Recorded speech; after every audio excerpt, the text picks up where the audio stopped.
Somewhere in Beirut, Hassan Nasrallah was watching Benjamin Netanyahu on television, and that's when Hassan Nasrallah went to meet his maker.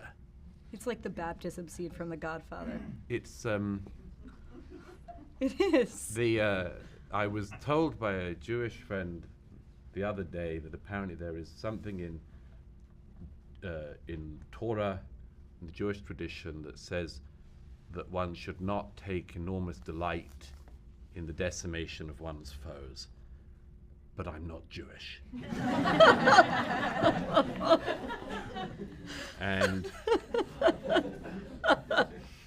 And so I don't have to follow this. From the Free Press, this is Honestly, and I'm Bari Weiss.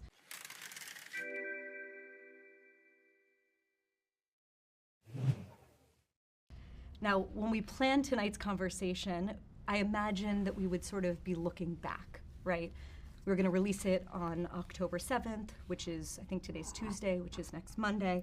And I thought we were going to sort of be looking back at the past year from a slightly quieter vantage point. But then today happened. And quiet is sort of the last thing that's happening right now in the Middle East. The war that Iran has outsourced to its proxies since October 7th, 2023, has now become a war between Iran explicitly and Israel. Hours before we sat down right here in this room in New York City, Iran launched over 100 ballistic missiles toward Israel. Israel's 9 million citizens huddled in bomb shelters, many of them friends and family of many people in this room. A handful of them made direct impact, and as of this recording, 2 were injured and 1 person was killed. That 1 person happened to be a Palestinian man walking on the street in Jericho. Just before that onslaught, of course, 2 terrorists, at least 2 of them, opened fire at the train station in Jaffa, killing at least 6 people and injuring at least 7 others.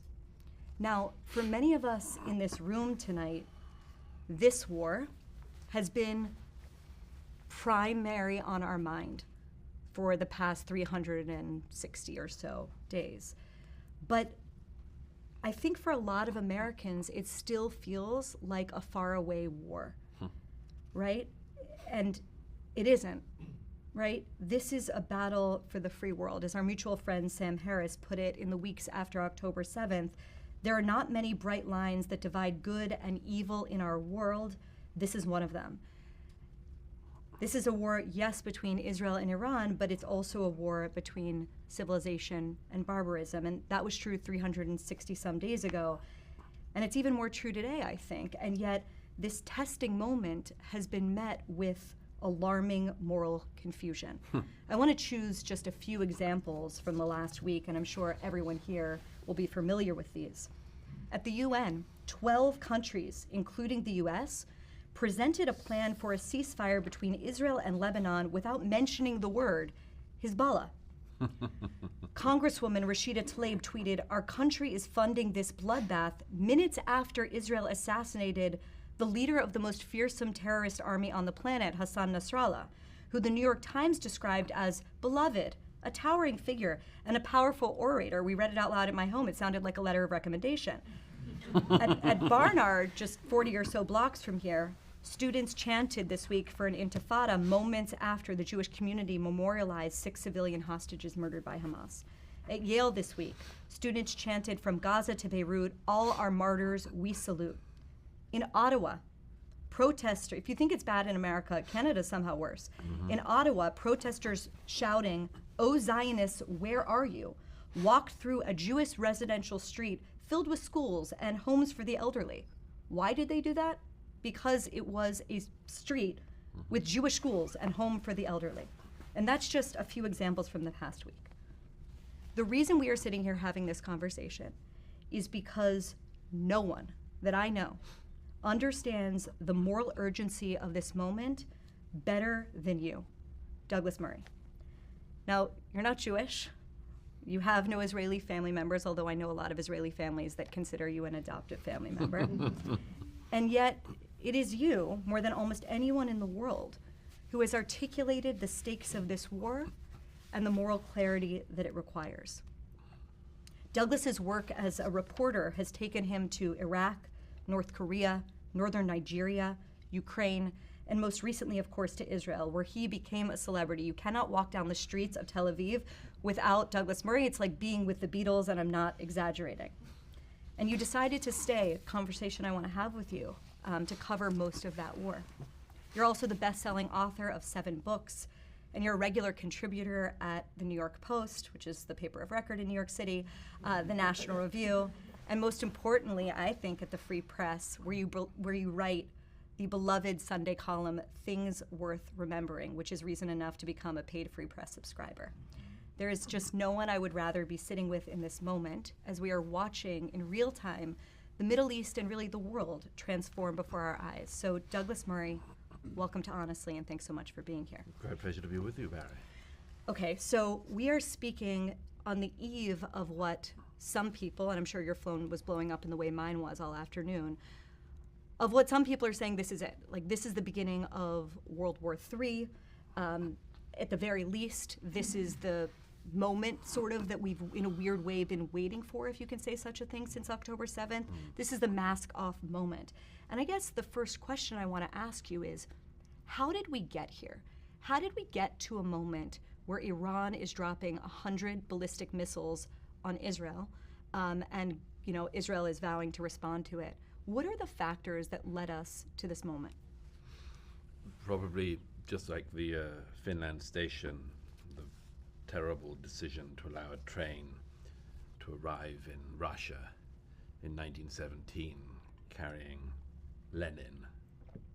The plane that took off in 1979 from Paris, taking to Tehran the Ayatollah Khomeini, is one of the 2 worst journeys of the 20th century. And all of this starts from there. Iran had the opportunity to be a sort of progressive country in the region. In the 1970s, Israel had an ambassador in Iran, as you know. There was the opportunity for normalization along the same lines as what happened between Israel and Egypt, Israel and Jordan, in more recent years with the Abraham Accords. But the revolutionary Islamic government in Tehran chose a different path. It's a millenarian, apocalyptic terror movement that has immiserated the people of Iran since what is also coincidentally the year of my birth. And the revolutionary Islamic government has decided to oppress the people it presumes to govern and to try to expand itself across the region. And my worry early in the period after October 7th was that Israel would spend all of its political and military capital defeating Hamas. And I never thought that that was the aim. I thought that the aim was to defeat Hamas and then make sure that every other terror proxy of Iran, of the Iranian Revolutionary Government, as I should always remember to say, and as I always remind my good Iranian friends that I should say, because we shouldn't say it's Iran, it's not, it's that disgusting regime. My worry was always that Hamas would take up all of the energy and that Israel wouldn't be allowed, as it were, to do what else needed to be done. Almost a year on, we could look back with all of the grief and sadness and horror about what happened on the 7th and the losses of many fine soldiers fighting Hamas house to house in Gaza. But as it happens, as we come to the first anniversary, the tide has turned. And the Israeli government and the Israeli armed forces and military have shown that there is a price to pay for trying to eradicate the Jewish people. And the price is being paid, and it's high, and it should always have been high, and it will probably get higher. This is a point of clarification. The Iranian Revolutionary Government used to enjoy sending rockets into Israel from Gaza using its proxy Hamas. Hamas is almost completely destroyed. Its cowardly leader, Yahya Sinwar, is hiding in a tunnel somewhere in the south of Gaza, surrounded by what he would regard as being the best hostages. That's his end. But his colleagues, his comrades, they've all gone. They've lost. They're in the dust of Gaza, and no one misses them.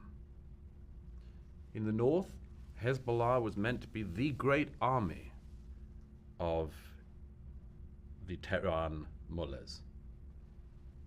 In less than 2 weeks, Hezbollah has been utterly destroyed. First of all, 3,000 of their operatives had the misfortune, believing, as they may have been right to believe they couldn't trust their cell phones, decided to go to the old-fashioned pager devices. But someone, we don't know who, put explosives in all of those pager devices. And so 3,000 of their operatives in one moment across Lebanon and Syria all suffered grievous injury. The next day, their walkie-talkies blew up. By day 3, they couldn't trust to put on a kettle in Beirut. Then the senior membership of Hezbollah that still remained met in a building, and then they were struck.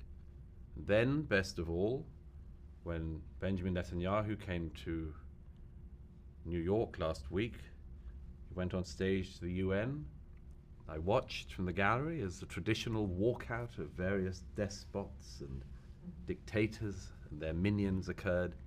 As he was doing it, somewhere in Beirut, Hassan Nasrallah was watching Benjamin Netanyahu on television, and that's when Hassan Nasrallah went to meet his maker. It's like the baptism scene from The Godfather. It's It is. I was told by a Jewish friend the other day that apparently there is something in Torah, in the Jewish tradition, that says that one should not take enormous delight in the decimation of one's foes. But I'm not Jewish.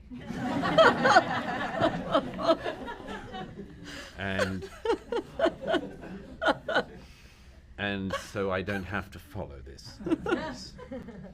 Hassan Nasrallah and the other people who have just also gone to the dust have not just spent recent decades killing Israelis, kidnapping them from the border regions, firing rockets at people and communities across the north of Israel.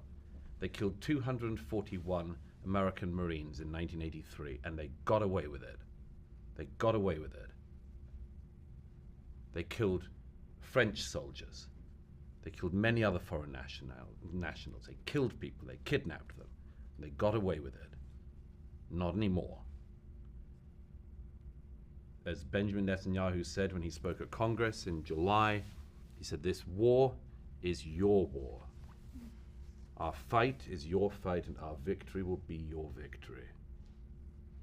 Now, that's Hezbollah, the organization formerly known as Hezbollah, or whatever we will have to call them. They've lost almost all of the ammunition they've stored up to fire at Israel all these decades. The United Nations was meant to oversee a resolution. I remember I was there in the war in 2006, and I remember the war finishing, and I remember the United Nations all calling for a ceasefire again, and all of the years afterwards, it turns out, lo and behold, you don't have to follow United Nations resolutions if you don't want to. And Hezbollah did not want to, and so they built up their rocket arsenal, and most of that has been destroyed in recent days. So that's Iran's proxy to the north. The Houthis in Yemen, everyone's favorite new terrorists, recently discovered by morons on American campuses, well, they're not doing too well either, because it turns out that if you do the bidding of your paymasters in Tehran and you fire missiles at Israel, you'll be taken out too. So now is the point of clarification. The mullahs in Tehran do not any longer have active proxies able to try to destroy the Jewish state. They've gone in Gaza. They've gone in Lebanon, in the process of going. They're going in Yemen. So it's the mullahs versus Israel. So what happens next? I mean, you are deeply, deeply sourced in Israel, and you've become somewhat close, I think, to the prime minister, who has said in sort of no uncertain terms he's going after the mullahs next. He's also been saying that for a while. It's only now become more and more explicit. What do you think the next few weeks looks like, if you can share that? Well, if I can't speak for the Prime Minister, but I would just say that it seems obvious that if Tehran is going to fire ballistic missiles at Israel, Israel has to be allowed to reply in kind. But the Israeli way of war is a way of war that is, of course, for them it's existential. As Golda Meir famously said, we can't afford to lose once. And the mullahs have made their choice. Is it possible that they could be punished in a way that would be something which would topple the regime? Maybe. I don't know if Israel can do that alone or if America needs to do it with them. But just imagine what the region would look like if that flight had not been allowed to land in 1979. All of this would have not happened. God knows the Palestinians could have had another state. But the mullahs chose their route, and they're losing. Well, let's talk about America and its relationship to Israel in this moment. Because on the one hand, Joe Biden has declared he's a Zionist. America is still Israel's most important ally. It gives it tons of foreign aid. And we could go on and on and on if we wanted to make the case for this White House on that score. But on the other hand, you could make a very different argument, which is you could argue that the roots of what we're seeing play out tonight over the skies of Israel goes back to the Obama administration and to an embrace of a sort of rapprochement with Iran. I wondered if you could sort of comment on that and whether the past 24 hours are kind of like mark-to-market moment for that foreign policy worldview. Like, is that over? Has that been fully shattered and collapsed? Or are we still going to have to pretend as if, well, you tell me. Well, Herb Stein's law, things that cannot go on won't. It's a law that economists are fond of. In foreign policy establishment, things that cannot go on usually do. There are two completely defunct paradigms which are still being pursued in Washington, Paris, and London. Number one, that if you give the Palestinians yet another state, by which I mean not being given a state in 2005 in Gaza isn't enough, and everything they've done since isn't enough. Let's give them another one because maybe next time they won't decide to do a genocidal state again. First thing is this idea that Antony Blinken said a couple of days after the 7th of October, this is why we need to double down on the two-state solution. What, you want another Palestinian state in order to become another terror state? And you reward them for the terror by giving them another state? That's delusion number one. Delusion number two is this idea that, and my gosh, the Obama administration was the worst at this, was this idea that you wait for the moderate reformer to appear under the mullahs in Tehran. Every single Iranian president in my lifetime who has come, every prime minister, every foreign minister, has always said, the reformist. I mean, it's not even reformist in that, the hardliners are kill all the Jews and the reformists are kill most. It's not even that. It's that they don't come. The regime is set up in such a way they don't come. It was always a delusion of the Obama administration and others. You could coax the Ayatollahs to the table. They don't want to be at the table. If they wanted to be at the table, if they wanted to be this reformist thing, they wouldn't have set up this death trap in southern Lebanon, which, in my view, and the view of many others, was always there in order to get the opportunity of the mullahs to get atomic weaponry, genocidal weaponry to fire at the Jewish state, and to have Hezbollah there in order to make sure that Israel and America never struck the nuclear reactors, or if they did, all 160,000 missiles would start being pointed at would be fired at Tel Aviv and Haifa. That has been taken away from them now. But this delusion that the revolutionary Islamic government can be brought into the fold is what many people, John Kerry, Jack Straw, these people all thought this was the case. They've been proven wrong again and again. And in recent days and weeks, we've had the spectacle of people who have never had to see a war, let alone fight one, saying all the time that Israel has to go for a ceasefire. They were flat out wrong.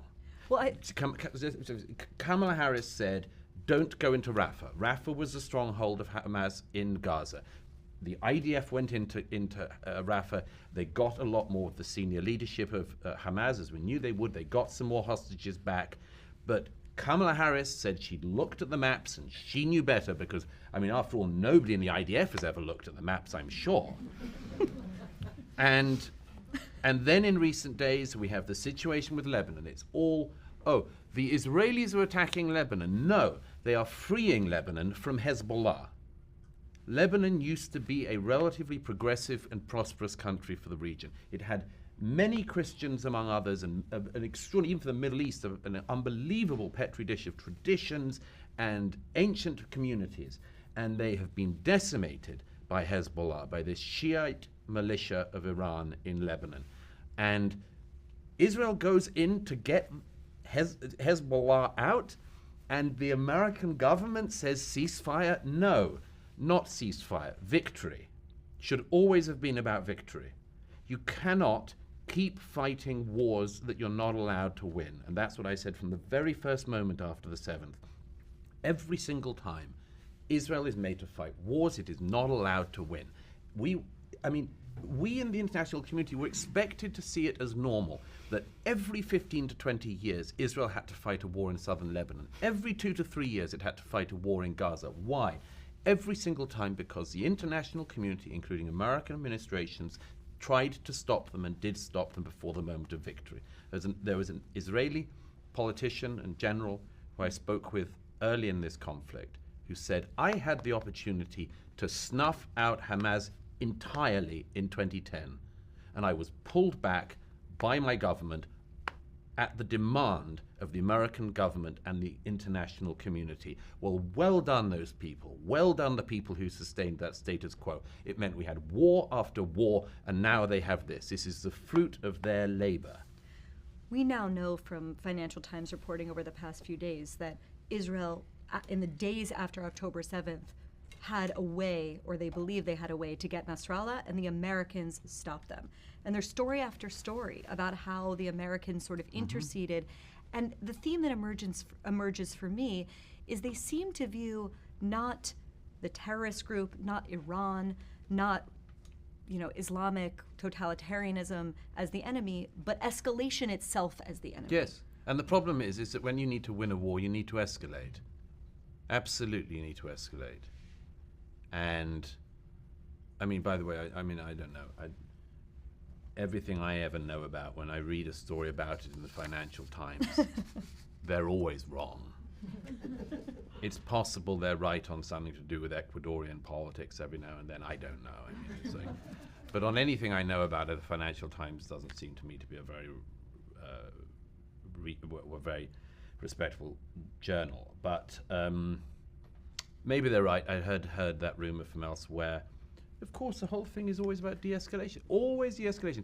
This is this madness, as again, of people, governments drunk on peace, thinking that peace is the only thing that should ever happen. And you don't need to go back to Ecclesiastes to know this, but perhaps we can.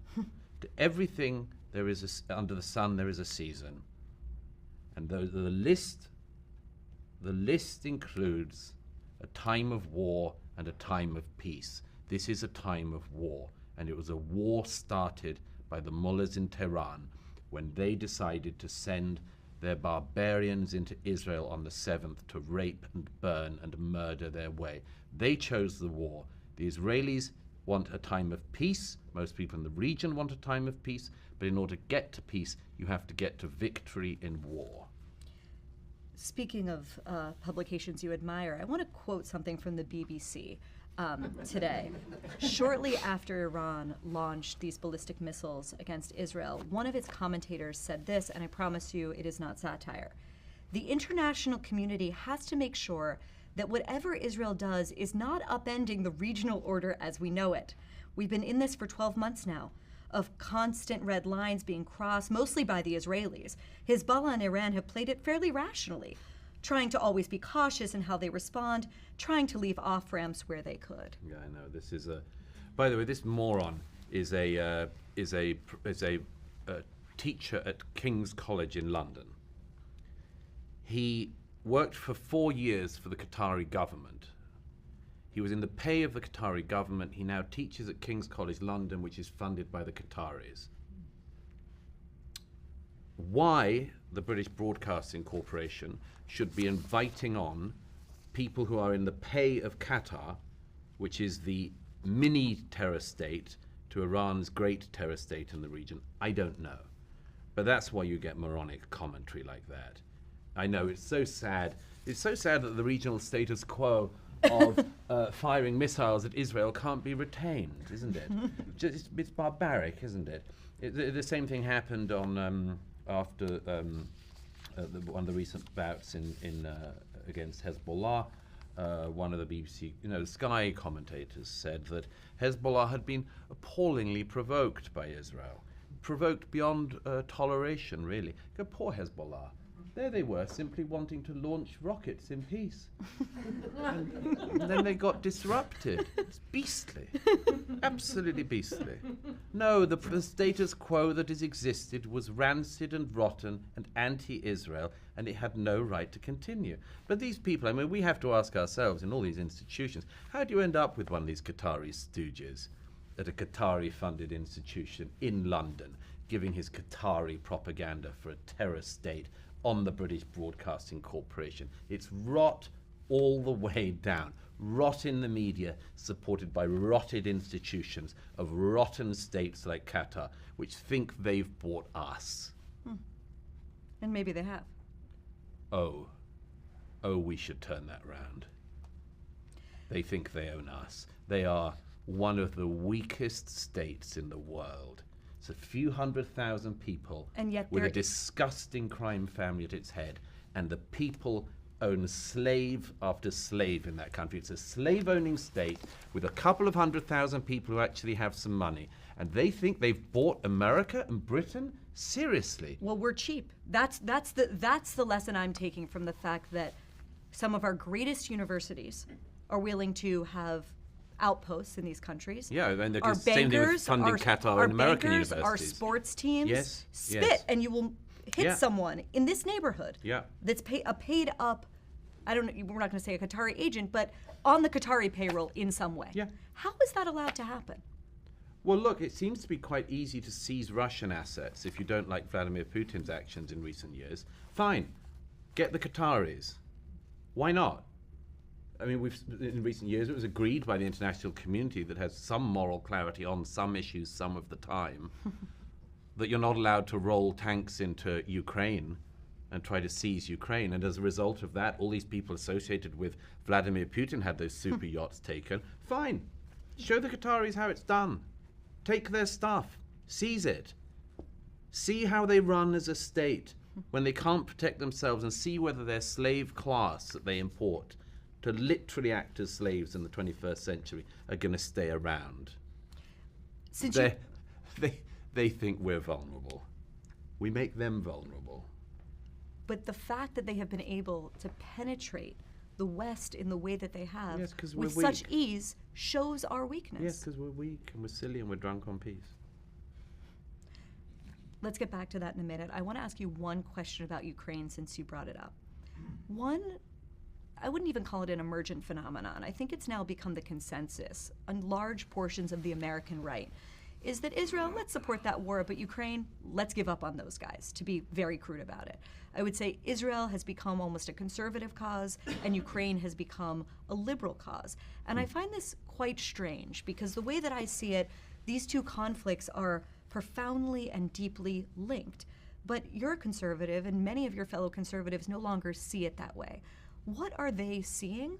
And what's the case you would make to them that the cause of Ukraine should also be the cause of those that support Israel? Well, the cause of Ukraine is obvious, and which is that it's a sort of rather basic lesson from the 20th century that you shouldn't be allowed to roll tanks into other countries with impunity. Used to be rather widely recognized, and also it's never quite a good idea to start redrawing the borders of the outskirts of Europe, because you can open up an awful lot of old enmities that way. There's quite a lot of trouble in that part of the world. But tell that to J.D. Vance or Donald Trump. Well, I think they get that.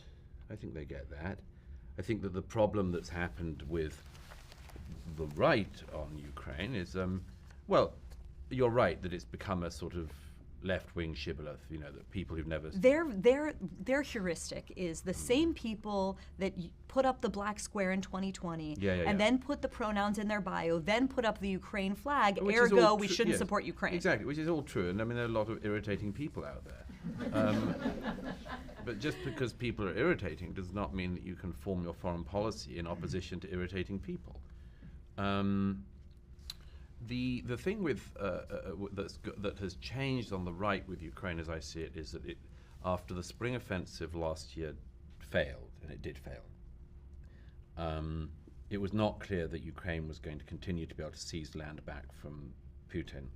I was with the Ukrainian armed forces when they retook Kherson and Mykolaiv, and it was a very heady time. But there were not further land gains like that. And when the spring offensive failed, I think quite a lot of people thought it's likely this is, I mean, Henry Kissinger, among others, said this at the time, it seems that there's going to be some kind of negotiated settlement will include a change of borders in the region. And once people started to see that, then yes, a lot of support fell away. And by the way, when you see the people on the left saying, we will support Ukraine till the absolute end, no, they won't. They won't. The Germans have already been pulling back. They fall away. They fall away. And this is, by the way, one of the things about war. There is nothing at all that compares with winning. If you don't win, that's everything. Shortly after the 7th, a rabbi in London is a very nice man, but he's reform. And I'm not. I'm a non-Jewish ultra-Orthodox Jew. And sitting in the front row, our host, I should say, is a reform rabbi. I know, but I have my criticisms anyway. I mean, I just. No. But we'll get you the black hat. A very nice reform rabbi said to me, I sometimes worry, Douglas, that you talk about things in a way that's too binary. And things aren't binary. And I said, well, actually, some things are. Yeah. And he said, like what? I said, win, lose. That's it. Give me a clearer binary in the world. You win a war and you've won it. You lose it, got nothing to stand on. It's over. You don't own your own land. You don't have your own army. You can't protect your family. You can't stop your people being killed. Now look, Ukraine has, as I say, fallen into a sort of torpor as a war, and a lot of people want to end it, and a lot of people think it'll probably just have to be settled by some gruesome and difficult land swap. Who knows? Israel is different on this because there is the glimpse, a clear sight at this point, particularly after recent weeks, there is a sight of what victory looks like. And that is what makes these conflicts at this stage different. It makes it wildly different because it is clear at this point how this war in the Middle East could end. And it's possible also, and this perhaps doesn't get said often enough, it's possible once again to see what the Middle East could look like if these two delusions fell away. If instead of everyone obsessing about the Palestinians getting another state, they thought about improving the living conditions of the Palestinians. If instead of talking about the importance of bringing Iran in from the cold, the mullahs in from the cold, we talked about if Washington had spent 1% of the time it has spent trying to get Benjamin Netanyahu out of power in Jerusalem, trying to get the mullahs out of power in Tehran, the mullahs would be out of power in Tehran by now. Every American government for 30 years has been trying to get Benjamin Netanyahu out of office. Bill Clinton sent teams of people over to get Netanyahu to lose the election in the 90s. When Netanyahu says in his memoirs, Bill Clinton calls him up to congratulate him after he wins the prime ministership, gets together the coalition, and Bill Clinton says, well, we did everything we could to keep you out, but we're looking forward to working with you. Okay, but the point is that it has been American government policy to change the prime minister in Israel. Whatever you think of him, he's the one who can put together coalitions. What have they done when the Iranian people took to the streets like in 2009? Nothing. So if you didn't have that terror regime oppressing the people of Iran and spreading their terror around the region, look at what's possible. Look at what's possible. Look at what Bahrain has achieved in recent years. Look at what Saudi has been able to achieve in recent years. There are developments in Saudi Arabia I never thought would be seen in generations in terms of liberalization. Now, does it yet look like Berkeley? No, thank God.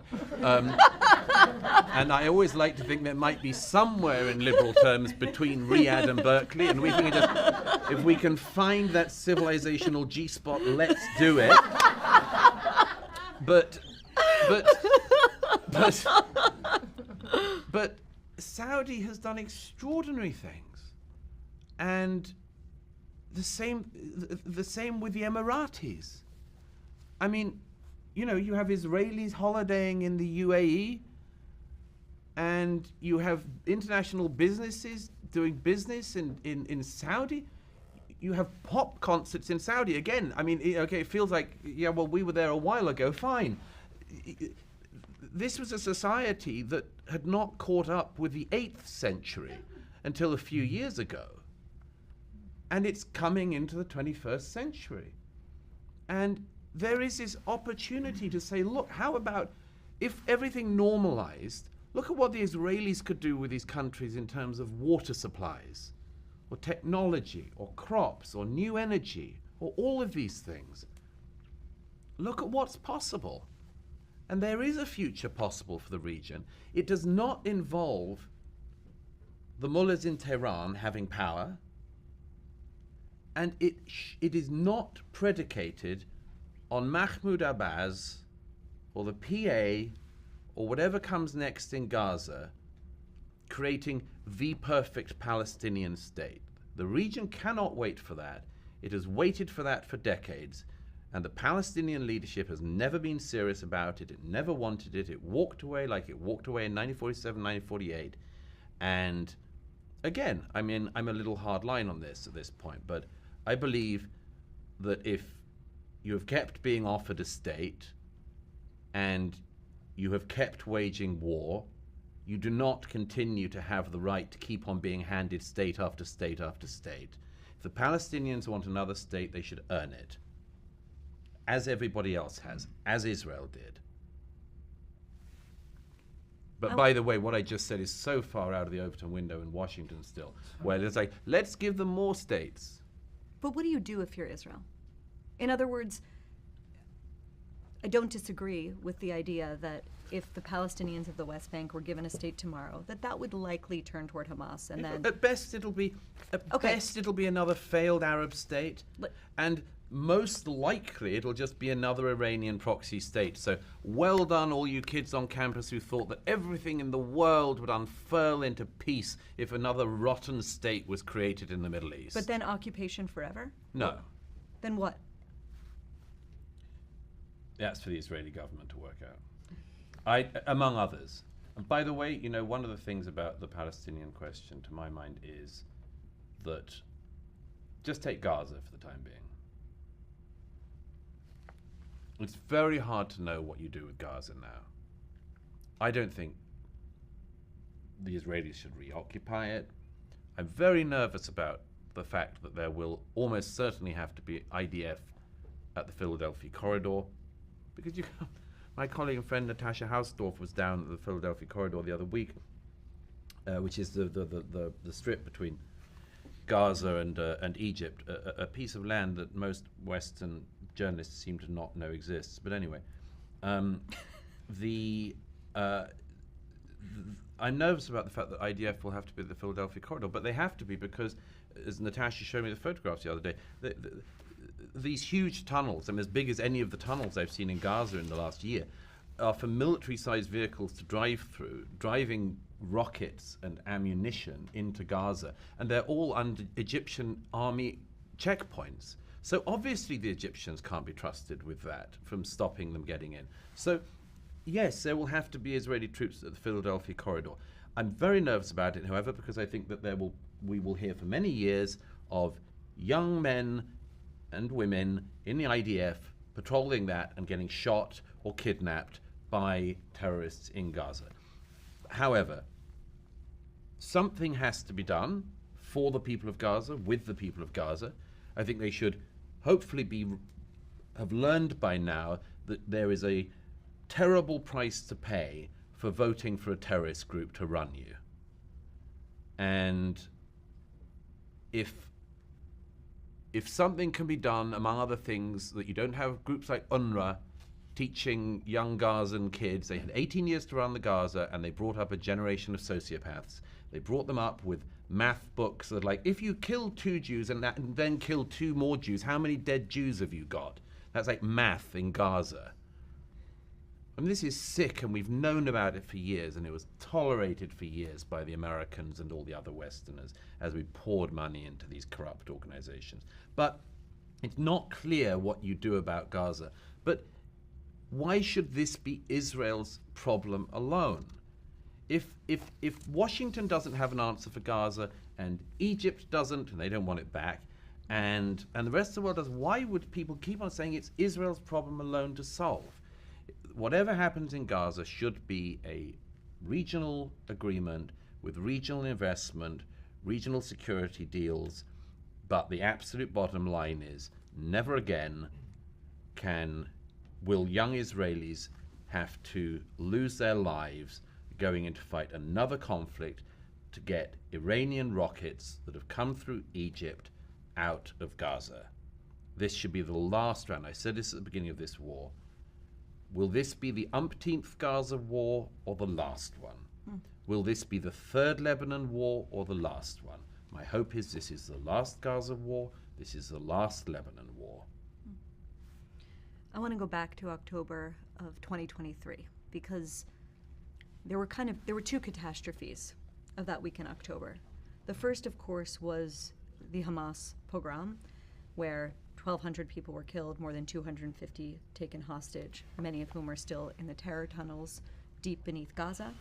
And the second was what started to happen and has continued to happen every day since October 8th, which was the sight of some of the most well-educated people in the West taking to the streets, waving Hamas flags, waving now Hezbollah flags, chanting glory to the martyrs. And now you have, by the way, the same moment that we're sitting here, I think today is the publication day of Ta-Nehisi Coates' new book, The Message, which is based on a 10-day trip that he took to what he calls Palestine. Well, it's quite interesting that Ta-Nehisi Coates, for the first time in his life, has decided to write about something other than his specialized subject, which is himself. No, it's still about himself. Oh, it is? Yes, it is. Okay, because, I mean, this is somebody who wrote his first book. It was a memoir, and it was about how incredibly prejudiced against he was. My view, when your first book, and you have no public presence before, is a memoir, it means you're doing pretty well in the publishing world. If your second book is also a memoir, you're doing really well. So yeah, it's interesting that Coates should have applied himself to the most complex question in international geopolitics over a 10-day period, and utterly typical of him. And he should probably get another MacArthur Genius Well, that's grant. that's why I bring it up, right? This is a person whose projects are produced by Oprah, who has won pretty much every prize that there is to win in the Western world. He won more prizes in a shorter space of time than Caitlyn Jenner. Probably some of the same prizes, all those courage ones. Well, he's won a lot. And he's going on television right now. And by the way, this book for many young people will be the only thing that they read about the Israeli-Palestinian conflict, is what is contained in this book. Yes. And so it's this strange split-screen reality that I want you to comment on. Because on the one hand, as you've said, you see a vision that's sort of emerging of a different Middle East that feels almost, you could say, hopeful, despite the horrors that have happened and the horrors that will surely happen in the coming days. But on the other hand, it's a very different reality sitting here in America. Coates' book being only one example of this phenomenon. The reality is that, there are people in this room who are students at Columbia University who lost their friends and their reputations and didn't get good grades because their professors knew that they supported the state of Israel. That is now normative in American life, to say nothing of the physical assaults that have happened to many people on college campuses and beyond that. How do you square the maybe sight of victory for Israel abroad and the reality for Jews here in America who always believed, or at least since 1945 have believed, that this country was exceptional for us. Talk to us a little bit about how you see ascendant anti-Semitism, normalized anti-Semitism, and what can be done about it. Well, one of the things I was very struck about in Israel after the 7th was delegations started to come through from America and Canada and Britain and elsewhere. Delegations of Jews and Christians and others just trying to show support, really. Often doing menial tasks like picking fruit in the south that needed picking and that sort of thing. A large number of them I found would say things over dinner or over a drink or whatever, something along the following lines. I can't understand what's happened, Douglas. I'm a liberal. I was there for Me Too. I was there for BLM. And after the 7th, no one was there for me. And I always said the same thing, which was, welcome. What do you mean by that? That was always going to be the case.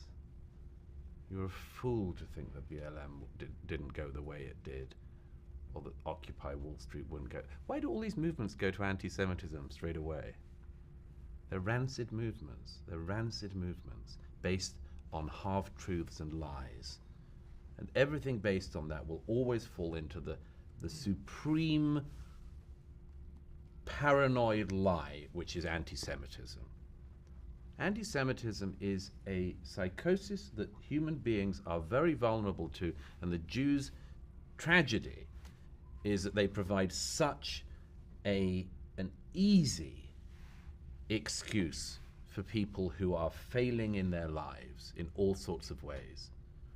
And as I've often said, the amazing thing about anti-Semitism is the Jews can simultaneously be accused of being rich and of being poor, of being integrated and not integrating enough, and of being stateless and of having a state. But, in a line I've been trying to popularize in the last year from Vasily Grossman, everywhere it tells you nothing about the Jews, what it tells you about is the person who suffers from anti-Semitism. And as Grossman says, tell me what you accuse the Jews of, I'll tell you what you're guilty of. Let me give you the supreme example of that. The Arab world and the Muslim world accuses Israel of being a colonial state. It's so funny. Islam is one of the great colonial projects in history. In history. The Muslim world expanded through violent colonialism. Now, that doesn't mean that all Muslims approve of that or love it, but they certainly live in the history of that.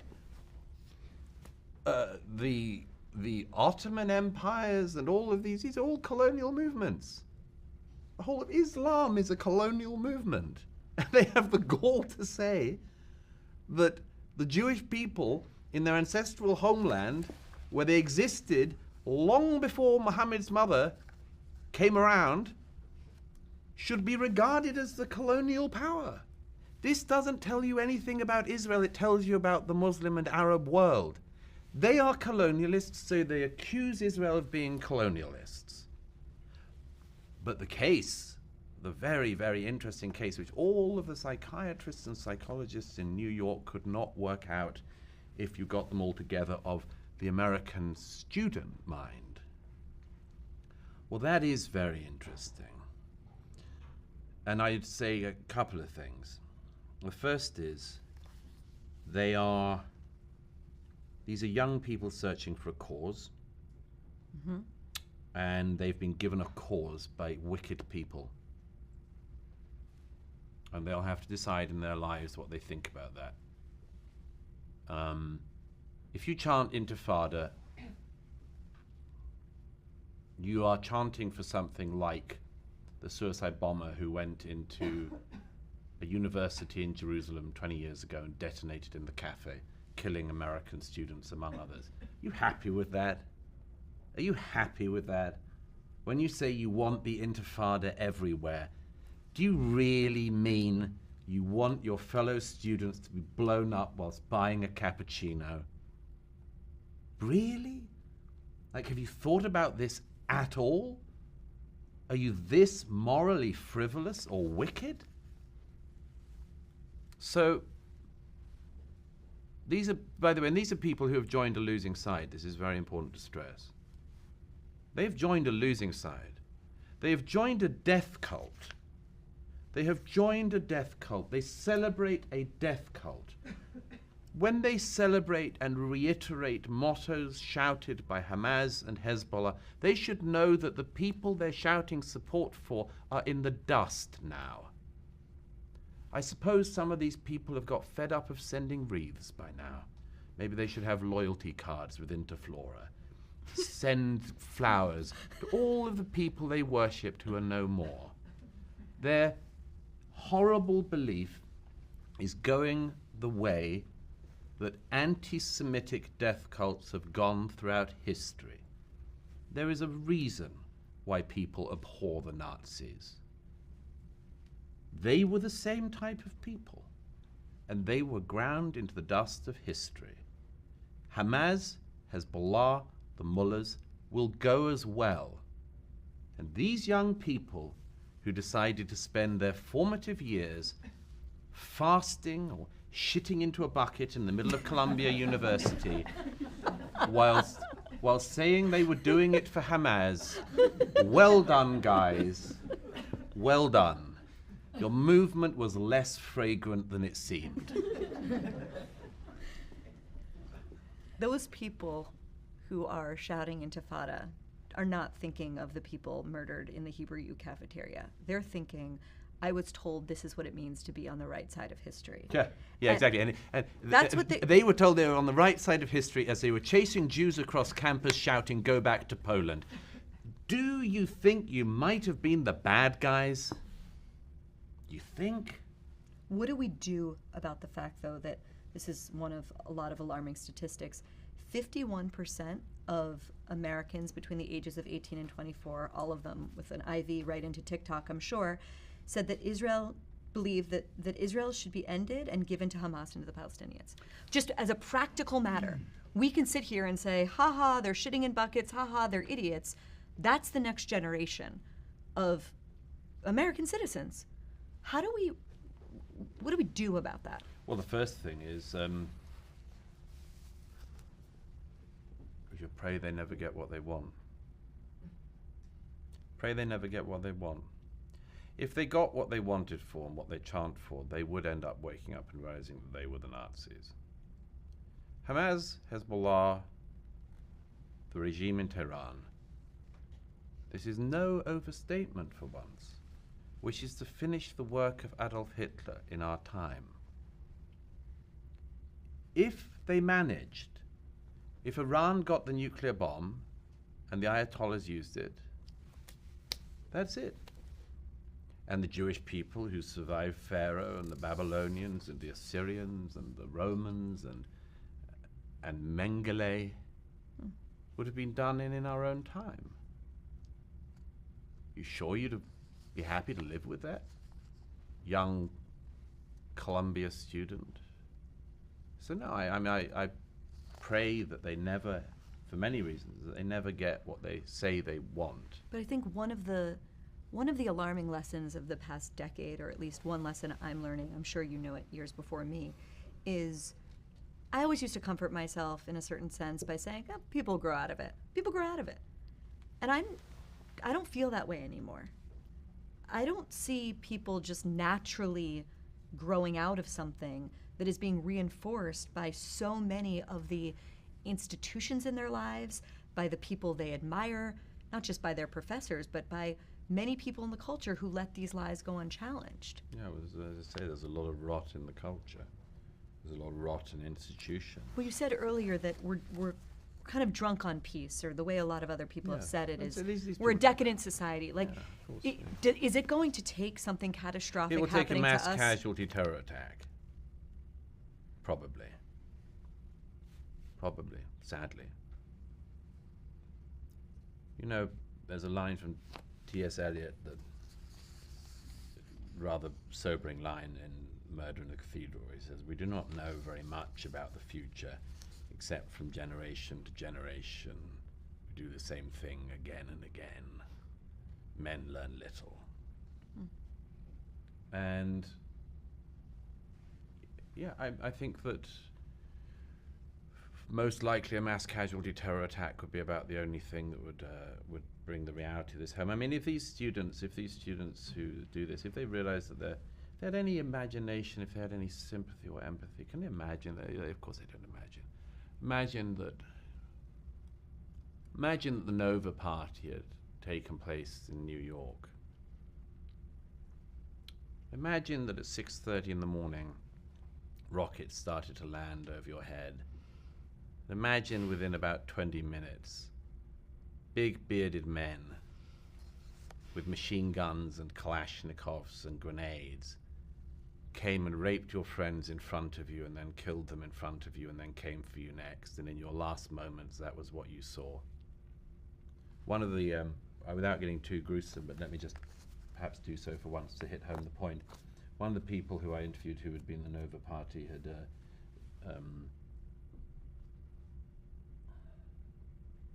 said at one point that there was a young girl on her knees.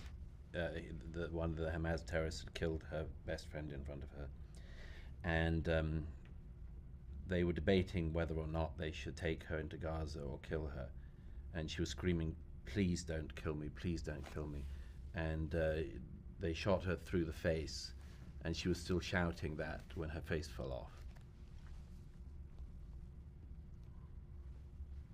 That's what these guys are. Does any student in America understand this, or can have any understanding that these people would do that to them? My just prayer is that they don't, that they're simply lacking in imagination. But if this happened to them, and if this happened to them and they, like the Nova survivors, came to New York for an exhibition about the Nova Party, and then they find in the streets of New York outside the exhibit American students and others chanting support for the people who did this to their friends, I don't know how some of these survivors, they're so brave, these young people, to still be going around the world telling their story. When they go around much of the world and they meet people they tell their story to, who are supporting the people who did it. This is a level of human evil I don't think that,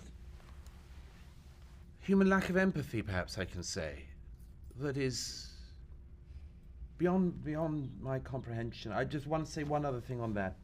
We have seen something like this before. We saw it in the 60s and 70s when part of the left in Europe decided to take up the cause of the PLO. You know, very interestingly, one of the things about the Entebbe raid that people don't realize is that two of the hijackers were members of the German left.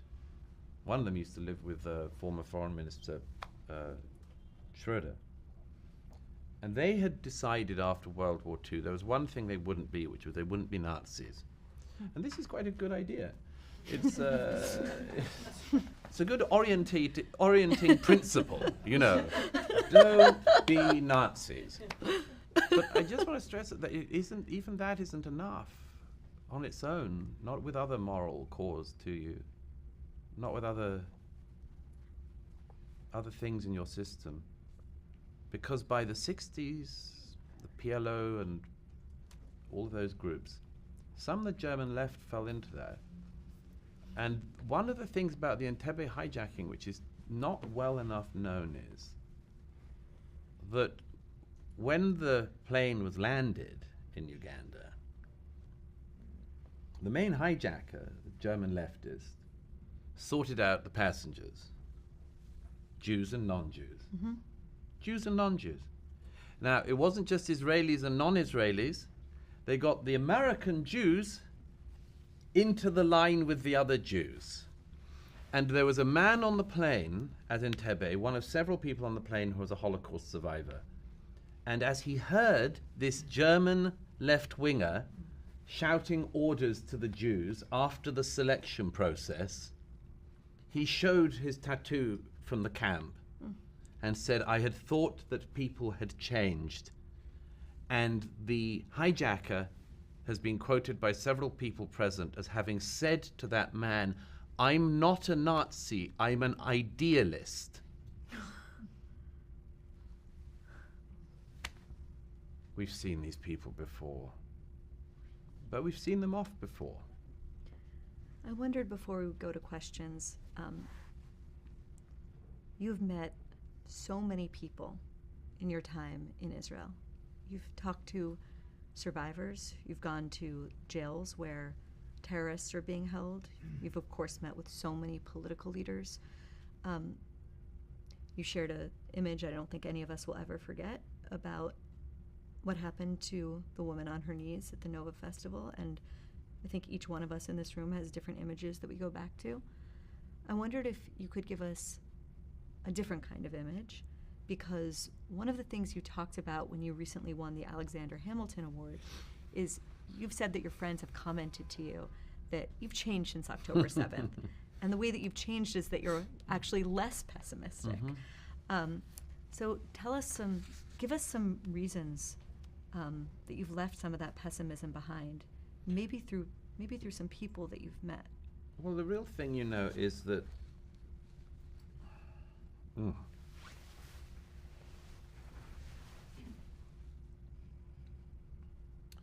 one of the first times I was in Israel, I had a very a rather personal feeling. I actually said this before, but there was rocketing in the north, and I hadn't been under any serious bombardment before. I'd seen stuff in Iraq and elsewhere, and I remember coming back from a day in the north where there's been rocketing, as there was again recently in the town of Sfat.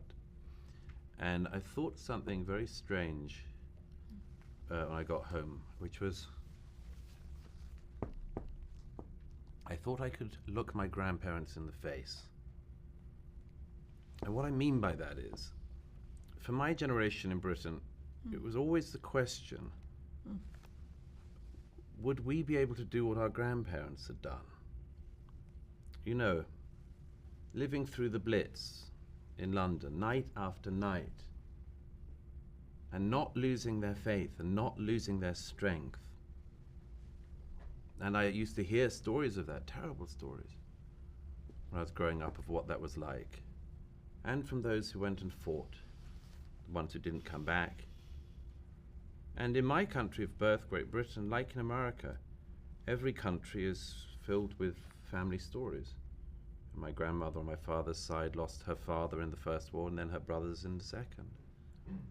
And always fighting the Germans. And every family was like that. And it was always this question of, if the time of trial came, would we be up to it? And that was what, just in my small little way that day, I remember thinking. I got a little taste of what my forebears went through. Tiniest one.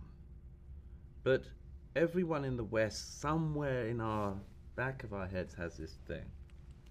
And Israelis had it, always, until, there was always a thing, since 1973 in particular, and the first Lebanon War, second Lebanon War. Always this question of, are the young people going to be up to it? And I have so much admiration and pride and so much more that this generation of young Israelis were put to the test, and they've been magnificent. And if you see what these young men and women do on a daily basis, from the south of Gaza to the mountains of Lebanon and Syria in the north, and they don't do any of it with hatred in their hearts. They don't. Some of what they have to do, some of what they've had to do is just beyond description. But they do it from love of their country, love of their people, love of their tradition, defense of their people, defense of their tradition. They know that they are fighting for the Jewish people as their forebears have before, but this time with a state, with an army, with an air force. And they've stepped up to this moment, and they have been extraordinary. People will write books about this generation. And I just say, the best thing about it is that should tell us that there is also a better way. There is a better way than this nihilism and hatred which has been bred in America. There is something else other than this culture of resentment and failure, and it is failure. There is something better than this culture of grievance and I don't have enough, or someone else must have something. Or as Ronald Reagan said once, this idea that if there's a fat man standing by the side of a thin man, it must mean the fat man took something from the thin man. There is something else than this thing that has ended up in the last year being a celebration of a death cult. There is such a thing as gratitude instead of resentment, pride instead of envy, and pride in the real sense, pride in something you should be proud of, pride in protecting your people and your faith and your community, and indeed, in my view, the civilized world. So I've just met, I can't even begin listing the number of people, but anyone who feels down from spending too much time with people in America should come to Israel, and you will see that, among other things, the people who thought that the next generation of Israelis just wanted to party were wrong. And it turned out not to be an either-or thing. You can fight for your country and your people, and you can still dance. And that's what they're showing.